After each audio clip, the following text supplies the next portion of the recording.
Սիրելի հայրենակիցներ, իսկապես կարևոր հարց ենք քննարկում, մանավանդ մեր նման անվտանգային խնդիրներ ունեցող երկրի համար, իսկապես կարևոր է, որ հասարակությունը լինի արդար, հասարակությունում լինի արդարություն եւ հավասարություն, դրա համար իսկապես շատ կարևոր է հասկանալ, ի վերջո մենք հիմա պայքարում ենք կոռուպցիայի դեմ, թե մի քիչ ուրիշ ուղղությամբ ենք շարունակում, ես փաստերով փորձեմ ցույց տալ, բայց միջև այդ ռեպլիկի կարգով ես ուզում եմ մեր հանրության ուշադրությունը հրավիրել են պարզ հանգամանքին, որ այս 7 արդեն 8-րդ տարվա ընթացքում այս իշխանությունը տենց էլ չկողմնորոշվեց, ի վերջո մենք ընդդիմադիրներս միլիոնների թալանած ու դրա մեջ լող տվող անհատներ ենք ու խմբակցություն ենք, թե 10,000 կամ 30,000 դրամի համար կոճակ սեղմողներ, որ գալիս են գրանցվեն, որ այդ 10,000-ը 30,000-ը չկորցնեն։ Մի հատ կողմնորոշվեք, էլի, մենք հիմա միլիոնների մեջ ենք բանանում, թե կնոպկա ենք սեղմում, որ աշխատավարձից չզրկվենք, ու այս լավագույնից ցույց է տալիս ձեր այդ, գիտեք, ձեր թեզերի փուչ լինելը։ Ուղղակի պահի տակ ինչ սուտ պետք է, այդ սուտը կարող եք ասել։ Հիմա գանք կոռուպցիայի դեմ պայքարին։ Նախ չկա աշխարհում երկիր, որտեղ կոռուպցիա չկա,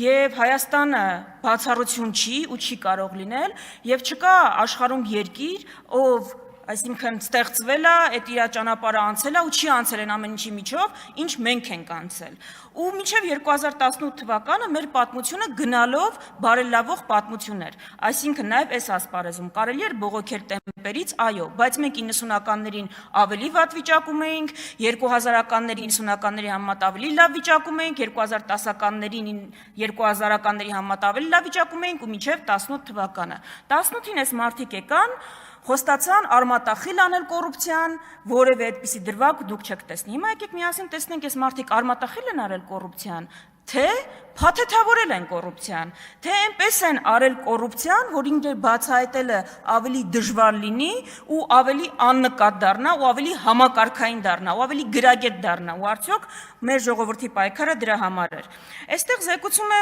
կոմիտեի նախագահը, որ անցած տարվա արդյունքների մասին ու ես պարզ թվերով ուղղակի ցույց տամ, էլի 2025-ին քննվել է կոմիտեում, այսինքն նախաձեռնվել է 2500 վարույթ, ավարտվել է 890-ը։ Այդ 890-ից ես վստահ եմ տասնյակների մասին դուք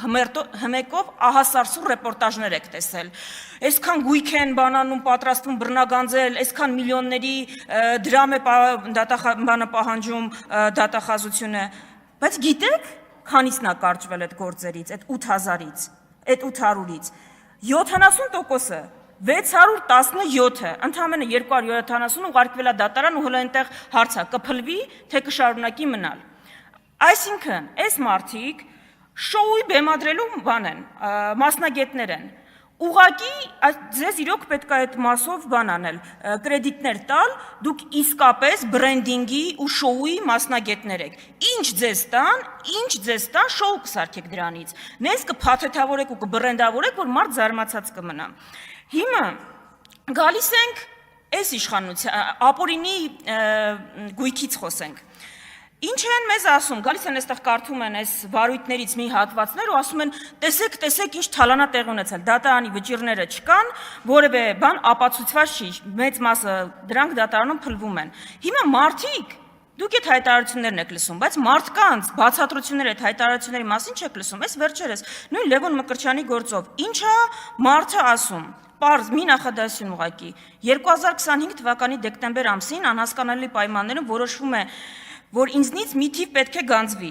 2026-ի հունվար ամսին 10 անգամ ավել թվով հայց է ներկայացվում դատարան։ 26-ի մարտի 2-ին հանդես է գալիս հրապարակային հայտարարություն, որում գումարի չափը բոլորովին այլ է։ Սիրելի քաղաքացիներ, ինչի մասին է այս խոսում։ Խոսում է նախընտրական տենդի մասին։ Ինչ է տեղի ունեցել։ Այս մարդիկ եկել են խոստումով կոռուպցիան արմատախիլ անելու, կոռուպցիոներներին նստեցնելու, որևէ բան չեն արել, եկել է ընտրություն, դուք իրենց հարցնում եք, բայց ձեր խոստումները ինչ եղան, 6 ամիս առաջ ոտու ձեռ ընկած,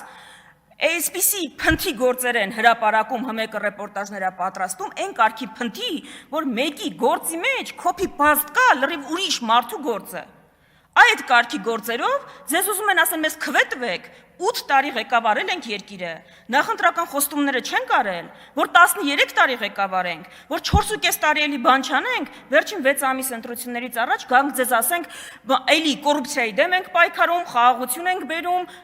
Ես ուզում եմ դուք լավ հասկանաք, ՔՊԻ-ն ընտրել, նշանակում է ընտրել, որ իրենք 4.5 տարի էլի բան չանեն, վերջի 6 ամիսը ոտու ձեռ ընկած գան ձեր դռները, խոստանան նույնը ինչ որ նախորդ ընտրություններին են խոստացել, խափեն ձեզ, այս գործերը էլի ցենց ուռճացված թվերով ներկայացնեն ու ոչինչ չանեն հաջորդ 4.5 տարիներում։ Հիմա մենք հասկանանք, այս ուժը սուրբ է,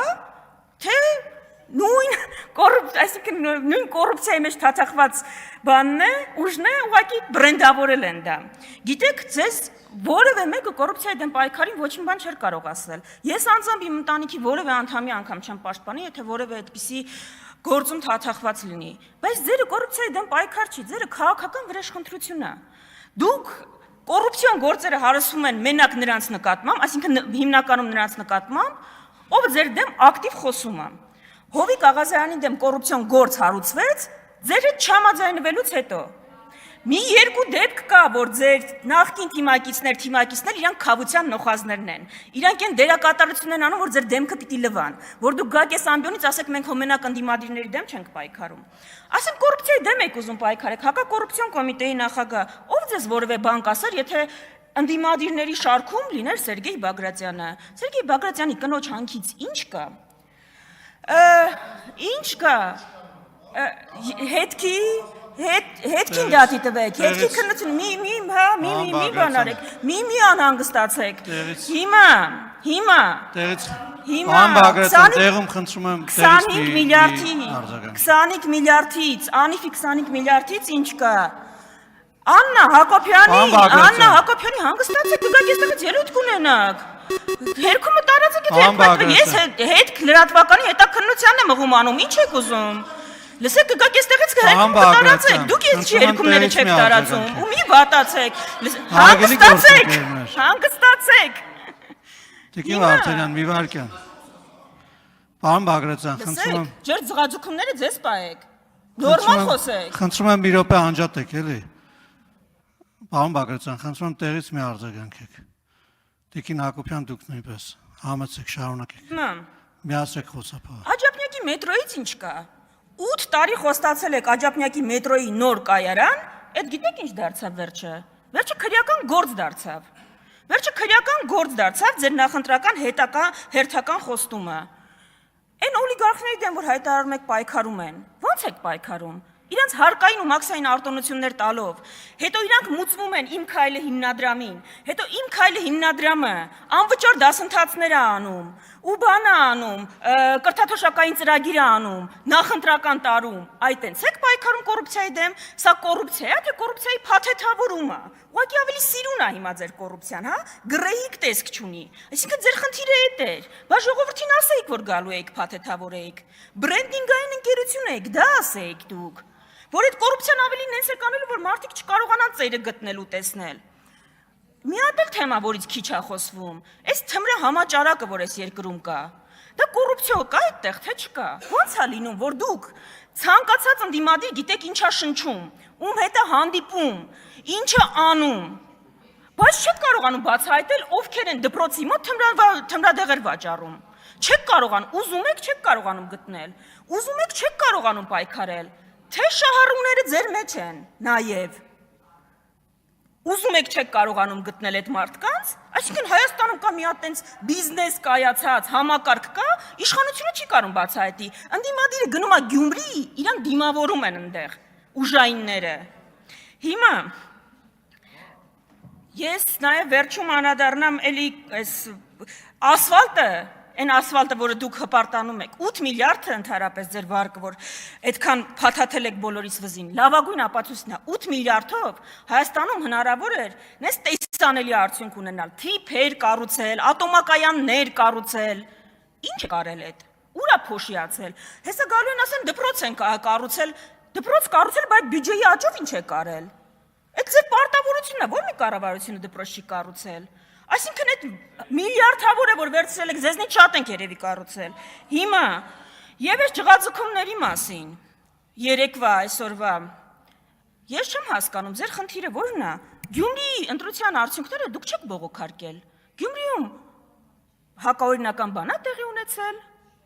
ինչի դեմ եք պայքարում, ինչը թույլ չեք տալու, թող Փաշինյանը հրովարտակ արձակի, Որ Հայաստանում արգելված են, ինձ ընդհատել են, հիմա կավարտեմ։ Որ Ես եմ որոշում իմ հետ տենց խոսալ տիկին Վարդանյան, չի կարելի։ Այսինքն շուռ գալ ձեռքով ինձ ասել, ինձ ընդհատել են, ես հեսա կավարտեմ, ավարտվեց ձեր ելույթը, նստեք ձեր տեղը։ Այսինքն դա նշանակում է, որ բանախոսը պետքա շուռ գա ազգային ժողովի նախագահին ձեռով անի, ասի ես կորոշեմ։ Ուրեմն ես եմ ստեղ որոշելու, ազատեք ամբյոնը։ Հովիկ Աղազարյան, համեցեք։ Պարոն Բագրատյան, լռություն, պարոն Խաչատրյան, լռություն, խնդրեմ պարոն Աղազարյան, համեցեք, պարոն Բագրատյան,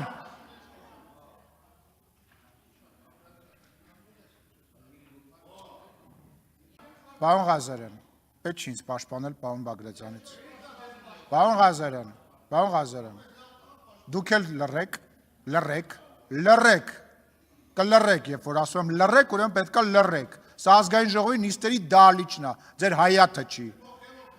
Դուք էլ եք մնա, այդ ինչ խոսալու ձև է։ Մի հատ հլը վերջացրեք է սկանդալներ սարքելը։ Պարոն Ղազարյան, մի հատ լռեք դուք։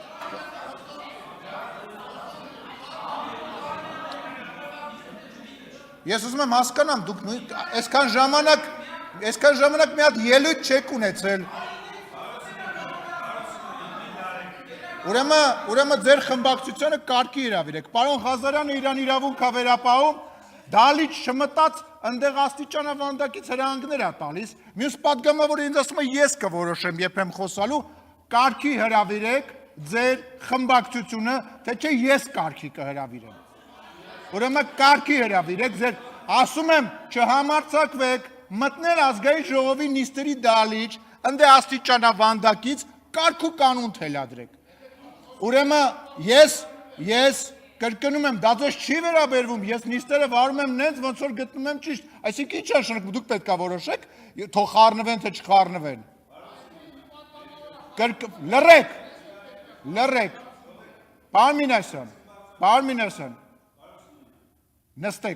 նստեք պարոն Աղազարյանն, բանակցությունների մեջ չենք մտնում, նստեք։ Սա սենց ֆորմատ չկա։ Նստեք ձեր տեղը, շարունակեք պարոն Աղազարյան։ Ես չեմ սկսել։